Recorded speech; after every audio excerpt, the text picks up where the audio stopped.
La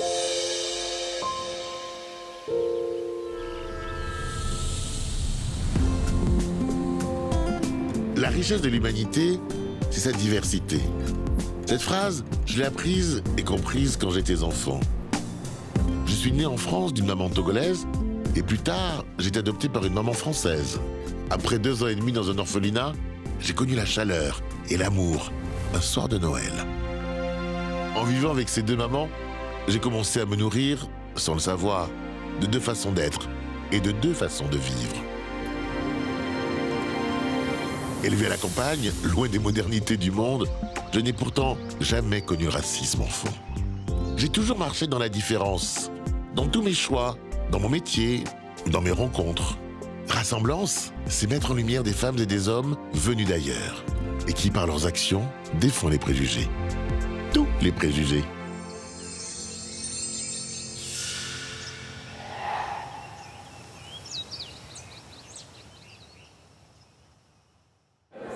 Ça me fait trop plaisir en tout cas. Merci à toi d'avoir organisé ça.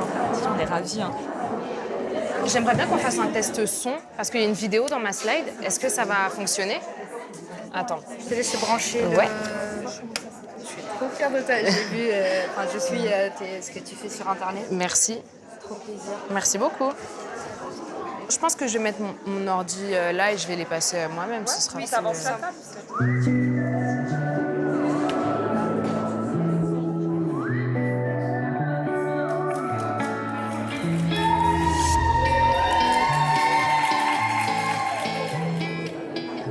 Je suis Nawal Ibtissem Ben Ali. Je suis née à Tunis en octobre 95. J'ai grandi dans une famille où mes parents étaient algériens du côté de mon père et françaises du côté de ma mère. Dans la vie, je suis journaliste. Je travaille sur les questions de race et d'identité en Afrique du Nord et chez les descendants d'immigrés en France. Je vous laisse un petit florilège de ce que moi je reçois quotidiennement.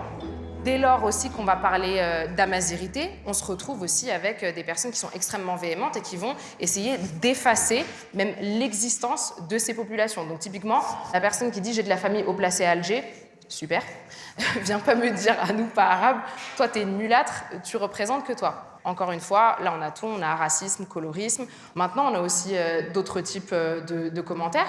T'es une métisse tunisienne, tes ancêtres ont été déportés d'Afrique de l'Ouest par l'esclavage arabe, 14 siècles d'esclavage, d'où ton faciès. Ça, en fait, ce qu'on observe sur les réseaux sociaux, c'est une vitrine de ce qu'on observe dans la vie réelle.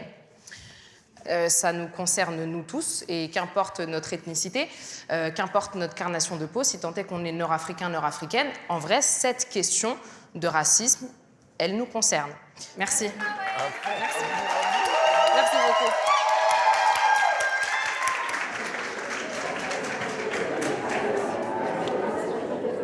Je voulais vous remercier pour le sujet que vous portez. Merci. Je suis également sahraoui, donc noir, arabe, berbère. Et je suis contente qu'il y ait des gens qui s'attaquent à ce sujet-là parce que ça en fait partie. Ça fait partie aussi de cette identité qu'on doit se réapproprier. Même si vous êtes vous moins dans la reconnaissance et plus dans la revendication juste d'être. Moi, mes parents, du coup, sont légèrement plus âgés que vous. Eux, brut de décoffrage, il n'y avait pas d'explication sur ce qu'était le métissage nord-africain. Moi, mon père, la première fois qu'on m'a insulté en Algérie dans la rue, pourquoi lui, il m'a dit ça. Il me dit « Non, t'inquiète, c'est juste que tu réponds pas aux critères de beauté locaux. » J'ai dit « Ok. » J'ai pas eu d'autres réponses, quoi.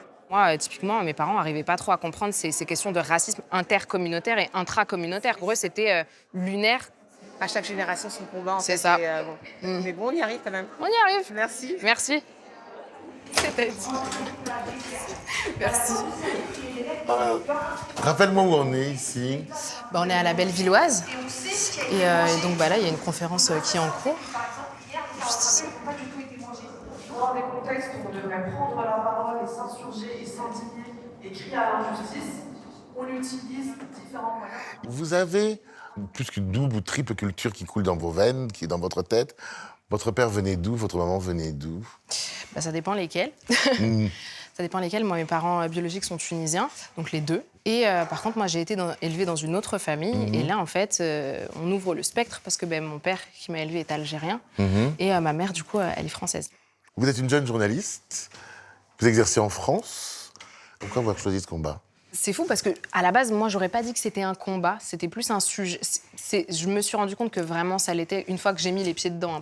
Et le fait de voir que ces problématiques de racisme, donc dès lors qu'il y a une personne nord-africaine qui agresse une personne d'origine subsaharienne ou qui est une personne noire, et qu'il y a un racisme qui sort pour une discorde du quotidien, ça dit quelque chose quand même. Il y a eu en 2021 2 agressions racistes, donc à caractère négrophobe, en France. Et pour la première fois... À votre encontre? Non, pas à mon encontre. C'est justement ce que j'allais dire, c'est que pour la première fois, ça sortait un peu juste de choses qu'on peut voir passer sur les réseaux sociaux, des choses qu'on sait entre nous, parce qu'on connaît les violences inter- et intracommunautaires, en fait, quand on est racisé dans un pays occidental. Et puis là, vraiment, on a vu ces affaires à la télé, quoi. Et quand j'ai vu ça, je me suis dit, non, mais en fait, c'est bon, t'es journaliste, il serait temps de faire quelque chose. Alors, racontez-moi ce que vous faites. Moi, du coup, je fais du podcast. Et donc, c'est un podcast qui s'appelle ISA chez nous. Mais donc, on aborde ces questions de racisme anti-noir, on parle de ces questions d'ethnicité. Et nécessairement aussi avec tout ce qui va avec. C'est intéressant, c'est aussi douloureux à entendre, parce qu'on entend le parcours des personnes qui justement, sont en fait les voix d'aujourd'hui du peuple amazigh ou des personnes noires, qu'elles soient amazigh ou non. Qui les représentent d'une manière ou d'une autre. Voilà, en tout cas dans le propos du podcast. Pour moi, déjà, elles sont les plus intéressantes. Moi, je suis juste une trame narrative, en fait, et je fais le lien entre elles. Donc, après, moi, je pense qu'il n'y a pas de meilleure manière que de se rapprocher d'une culture que d'aller directement à la source. Donc, il faut aller... l'Afrique du Nord, c'est accessible. Et bien alors, on va où, alors? Bon, vous allez aller chez moi dans le 91. Hein.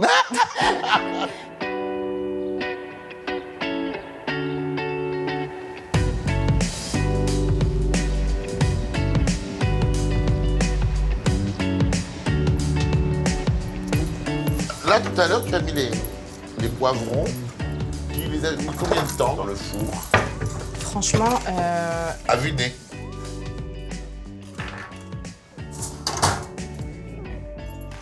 Alors, qu'est-ce que tu nous prépares? Alors, là, le basique du basique de toutes les tables nord-africaines. Bon, en Algérie, on appelle ça felfla. Comment tu dis? Felfla. Felfla. Ouais. Et c'est une salade de poivrons qu'on peut manger chaude ou froide. D'accord. Et donc là, je fais la version algérienne parce que j'ai grandi avec celle-là, en fait. D'accord. Donc pas pimentée. Donc là, c'est la version algérienne, la C'est version, ça. je dirais, papa. Et lui, pour lui rendre hommage, parce que sinon, c'est voilà, pas bien. de l'Ouest. Ouais. Et oranais, très important de le dire. Je rêve d'aller à Oran. T'as jamais été? Mais non. Parce que Oran, c'est... Tu peux expliquer ce que c'est qu'Oran? C'est la ville de la fête, c'est la ville de la nuit, c'est la ville du chant. Ouais, alors après, il y a aussi plein de, du coup, Oui. une très mauvaise réputation Oui, qui découle aussi. de ça. Mais c'est intéressant ce que tu dis parce que mon père, quand on lui parle de la réputation des Oranais, il a ta version. Il dit, ouais, c'est vrai qu'on est des fêtards. Ouais. Je dis, ouais, c'est pas non plus que ça qu'on dit. Il dit, oh. Ils sont très orgueilleux, hein, les Oranais. Très orgueilleux, je sais pas. Moi, je trouve qu'il y a quand même une notion de fierté. Après, pour parler de l'Oranie contemporaine, bah, c'est la ville du rail. C'est vrai qu'il y a énormément d'artistes qui sont du coup mondialement reconnus, qui viennent de là. Et donc, ça fait un petit highlight supplémentaire sur la ville, même si Oran, c'est pas que ça. Il faut que tu me redises comment ça s'appelle. Felfla. Felfla. Ouais, donc... Alors, Felfla, ça se fait comment? Alors, ici, on va faire avec un four, mais le mieux, c'est que tu mettes directement tes poivrons sur le feu. Et en fait, le but, c'est que tu vois, tu obtiennes ce résultat-là, donc brûlé. Et en fait, ensuite, on les enferme dans des sacs. Et comme ça, en fait, la peau, elle va se détacher assez facilement et on va l'enlever. Et donc, là, on les enferme et je vais faire la deuxième fournée. Qui t'a appris à faire ça? Je regardais, je traînais... Mon père cuisinait beaucoup. Mais lui, en plus, la cuisine, c'est son domaine, quoi. Limite, ça l'énerve si tu cuisines. Raconte-nous son histoire, un petit peu. Alors, ce qui était assez intéressant, c'est de voir que ma grand-mère, elle s'est dit, oui, bon, j'ai 2 fils, je roule clairement pas sur l'or. Enfin, pendant un moment, elle et ses 2 fils, en fait, ont habité dans une seule pièce pour 3. Et en fait, je pense qu'elle s'est dit, le salut de mes enfants, bah, c'est les études, quoi. C'est la seule chose qui pourra faire que dans la vie, ils vont s'en sortir. Donc, elle était très, très stricte, très à cheval sur l'école. Et ma grand-mère, qui, elle, pour le coup, elle a connu que l'Algérie française, qui, elle, savait lire et écrire le français, qui parlait d'Alija. Mais par contre, impossible pour elle de comprendre l'arabe littéraire. Et donc, en fait, sa technique, pour être sûre du sérieux de mon père et de mon oncle, elle comprenait rien à leurs devoirs, mais elle regardait comme ça, elle faisait genre, elle disait « Non, c'est pas bon. recommencer. Elle comprenait rien. Voilà. Non, mais c'était pour dire... non, non, Pour obtenir l'excellence. tu vas pas me la faire. Oui. Du coup, ils ont été un peu éduqués comme ça, quoi. Et donc, mon père fait son chemin. Et puis, quand il a une vingtaine d'années, après avoir commencé l'université à Oran, en plus, je dois avoir ses bulletins quelque part ici où il m'a un peu menti sur son excellence. Je donne au année. Si tu veux, je te les montre. Attends. Bah oui. Attends, je vais te montrer ça. C'est assez incroyable. Attends. Est-ce que c'est ça? Oui, parce que tu vois, le Rané, donc un peu fier de lui, il a dû arriver quand même. Ça, c'est les bulletins mythos, ça. Ah bon, on les bulletins mythos, on rigole. Attends, je vais essayer de te trouver ça. C'est incroyable d'avoir ça de son papa. Donc, tu vois, 56-60 sur 80. Ouais, c'est sûr. Mais t'as raison. On nous a un peu menti, tu vois. Oui. Attends, 9,78 sur 20. Attends. Ah, là, c'est mieux. 79. Ça date de 79. Ouais, tu vois. Ah, d'accord, ok. Institut des sciences exactes et technologies. Université d'Oran. Voilà. Filière mathématiques. Attestation de module. Ouais. Bon, ah oui, il a déjà, c'est bien. Hein. Il a un gros passable, hein. Oh là là là là, passable. Ah ouais, carrément. Il a fini comment, ses études? Très bien, il a fini chercheur. Ah oui. Et il l'est toujours, et maintenant il est à Montréal, et il dirige un gros centre, donc Et ouais. de passable, Donc- il est passé donc- à... C'est moi qui vous fais passer. Je Ah, l'adore déjà. Tu vois, ça c'est son arrivée en France. C'est lequel? C'est lui. Oh, les pas dev. Et beau gosse, dis donc. Waouh. Attention, hein. Ah oui, attention, oui. Attends, celle-là. Ah, sous la tour Eiffel. C'est pas une couverture Waouh. d'album, celle-là? Mais oui, on dirait une star de la chanson, j'allais te le dire. On dirait une star de la chanson, j'adore. Ouais. Et oui, c'était pour envoyer à la maison, ça, c'est pour dire je suis bien arrivé. Ouais. Il y a quelque chose d'un peu émouvant aussi, derrière. J'aime beaucoup ces photos. Et comment il rencontre ta maman? Elle, en fait, elle vivait déjà en Bretagne, dans le centre de la Bretagne, Elle est à Pontivy. bretonne? Ouais. Et en fait, elle va à Rennes pour faire ses études. Et c'est là qu'en fait, mes parents se rencontrent. Tu veux pas qu'on range ça pour pas qu'on les abîme? On va les poser sur la table. Voilà.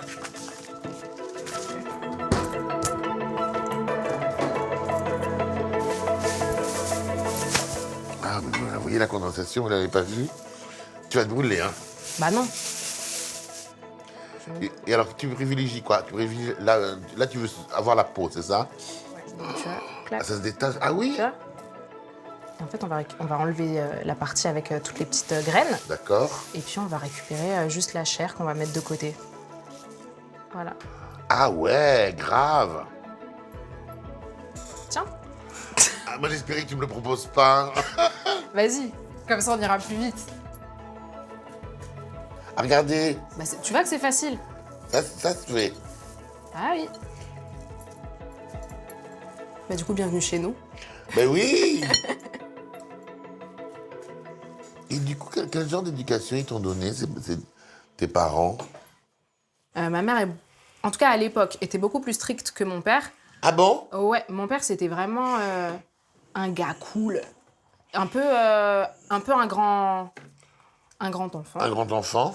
Ouais, alors nous, en fait, le truc, c'est même pas ma mère, c'est chez moi, de manière générale, les émotions, elles ont pas trop leur place. C'est ça. Mais je pense que ça aussi, c'est un... Quand on était très petit, oui, mais ça s'est assez vite arrêté, quoi. Et les émotions n'ont pas vraiment leur place. Et en fait, on nous a un peu éduqués. Si on doit parler, ok, on peut, mais faut une explication plausible et rationnelle et être capable de la démontrer. Ce qui n'est pas toujours facile quand on est enfant de planifier ses émotions. Non, mais c'est que surtout, ça s'explique pas nécessairement, On les est émotions, d'accord. quoi. Donc, va expliquer ça. Donc toi aussi, t'as entendu la phrase argumente. Ouais. Explique-moi. C'est ça. Et l'Algérie, elle arrive quand dans tout ça? C'est vraiment la culture avec laquelle j'ai grandi. Donc, je peux pas te dire que je me sens pas algérienne d'adoption. Ce serait mentir. Parce que pour moi, en plus, ça a été déterminant dans ma construction, quoi. Du coup, ma famille algérienne, ils avaient vraiment une manière d'être entre eux que nous, tu vois, on n'avait pas à la maison. D'accord. Donc, très joyeux, ça rigolait beaucoup. Et moi, en fait, direct, quand je pense à ma famille d'Algérie, en fait, je pense au fou rire qu'on a, quoi. D'accord. Moi, je pense à ça. Et puis, là, on va refaire exactement le même process. On va attendre un peu que ça... Tu connais bien la Bretagne? Tu allais souvent en Bretagne? Je Tu vois pas que le bol avec les tomates, c'est un bol breton. Ah Faïence oui. de Quimper avec marqué Nawal Ah dessus. oui. Ouais, j'ai pas vu. Et ouais, la Bretagne, bah ouais. Ouais, Est-ce je que- connais très bien, ouais. Alors ça veut dire que dans tes étés d'enfant, tu pouvais passer un moment en Algérie, un moment en Bretagne. Ouais, et puis pas n'importe où. Mes ça grands-parents étaient à Carnac, juste à côté des mégalithes, Oh là genre là à là 2 là là minutes. là, c'est pas vrai. Si, bien sûr. Mais je tiens autant à mes étés à Carnac qu'à mes étés à Oran. Quand je t'imagine à Oran et je t'imagine à Pontivy, bon, moi j'ai choisi. Hein. Mais après, on va faire comment? D'abord, l'huile d'olive, Ouais. ail, tomate. Tomate, On laisse un peu ensemble. d'accord. Sel, poivre. On va mettre un peu d'épices. Et ensuite, on va rajouter les poivrons et tu laisses cuire ensemble. Et c'est prêt. Attends, mais c'est lourd, non? Qu'est-ce qu'il est beau, ce plat, dis donc? Bah tiens, Il est lourd. ouais. D'où il vient? Ce plat-là, il vient du Maroc. Avec un plat à l'intérieur de D'Oran, donc d'Oran. d'Algérie. Et fait l'Algérie, par- la Tunisie, le Maroc. C'est ça. Ah oui, tout se mélange. C'est ça, Il est c'est beau. moi. On va se mettre là, Ouais. parce que j'ai des questions à te poser. Il y a quelque chose qui m'intrigue. Dis-moi, Tu sais, moi, je suis un homme à bijoux. je vois ça. Et là, tu portes à ton cou Ouais. des bijoux qui, clairement, viennent, sinon d'Afrique, du Maghreb. Et ça, et lorsque tu portes à ton cou, qu'est-ce que c'est? Ça, en fait, bon, ça, c'est la chaîne qui était à ma grand-mère paternelle. Ces 2 pendentifs-là, c'était à elle. Donc bon, le croissant et l'étoile qu'on retrouve. Qu'on retrouve partout. Voilà. Bah, beaucoup en Afrique du En Nord. Afrique et du dans Nord. l'islam. Mais cette main de Fatma est magnifique. Bah toi, tu dis man fatam, mais en fait, moi, je dis khamsa. Et, Donc c'est quoi? C'est un symbole de quoi? et donc, tu vois, bah, c'est une main. Et donc, en fait, c'est supposé repousser le mauvais œil, ça porte chance, c'est un symbole de protection. Et bah, du coup, les Amazirs, même, parfois, disent que c'est la main de Tanit. Donc, Tanit, qui était une déesse bien avant l'arrivée de toutes les religions monothéistes en Afrique du Nord. Et tu vois, il y a des petits ornements et tout, et elle est cabossée. Alors, je sais pas, tu vois, enfin, il y a plein de petits... Donc, je sais pas à quoi c'est dû, je sais pas ce que ma grand-mère avait fait avec. Et c'est le seul bijou qui me reste de ma grand-mère. Quand elle est décédée, paix à son âme, bah, en fait, tous ces bijoux ont été dispatchés entre De toutes les filles? toutes les filles. Mmh. Et moi, du coup, on m'a pas permis d'aller aux obsèques en Algérie. Donc, nous, on est restés en France. On se Tu avais faisait... quel âge? J'avais 6 ou 7 ans. Et donc, du coup, mon père est revenu avec une petite trousse. Et dedans, il y avait des bijoux de ma grand-mère, donc avec des bracelets, des bagues, 7 chaînes et un autre collier. Et en fait, on m'a dit, bah, ça, c'est ta part et tu les auras à tes 18 ans. Je sais pas pourquoi. J'ai senti le coup venir. Je me suis dit, il va jamais me les donner. Et quand j'avais, je crois, 13 ans ou 14 ans, j'ai retrouvé la trousse qu'il avait cachée dans un endroit de la maison et j'ai pris cette chaîne. Tu t'es fait engueuler, évidemment. Non, il savait pas. Ah bon, d'accord. Il savait pas. Et je l'ai gardée et je la cachais parce que du coup, je la portais pas, mais je l'avais cachée dans ma chambre. Et jusqu'alors, en fait, bon, maintenant, il sait que je l'ai parce que je la porte. Tu la portes. Mais j'ai toujours pas les autres, il me les a toujours pas donnés. Ah, t'avais Tu raison. vois, j'ai senti le truc. Donc il y a ta grand-mère qui est là, elle est présente. Toujours. Et à chaque fois que j'ai un truc important dans ma vie, je la porte. Ah, moi je mangerais bien un petit bassin. Ben, on y va, hein, c'est là. Bah, bienvenue. Hein. Merci beaucoup. Alors, C'est très très bon. Combien de temps pour faire ça?